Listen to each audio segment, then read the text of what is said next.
আসসালামু আলাইকুম। আমি সজীব বলছি। আপনাদেরকে জানাই আন্তরিক অভিনন্দন ও শুভেচ্ছা। আশা করি সকলেই ভালো আছে।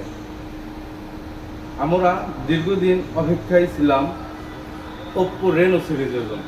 দীর্ঘ অপেক্ষার পর ওপ্পো নিয়ে এলো রেনো সিরিজের 12F। ফোনটির স্পেশালি ফিচার এআই, যে ফোনটির জন্য আমরা অধীর আগ্রহে ছিলাম। এই ফোনটিতে রয়েছে সব ইউনিক এআই ফিচার, যা এই প্রাইজের ফোনের মধ্যে অন্য কোনো ব্র্যান্ডের ফোনে নেই। ফোনটির ক্যামেরা লুকিংগুলো অস্থির। ফোনটির কালারটাও অনেক সুন্দর। এই কালারটার নাম হচ্ছে অ্যাম্বার অরেঞ্জ, আরেকটা আছে আপনার গ্রিন এবং আরেকটা আছে ম্যাট গ্রে। তিনটি কালারের ফোন পাচ্ছেন ওপ্পো রেনো 12F।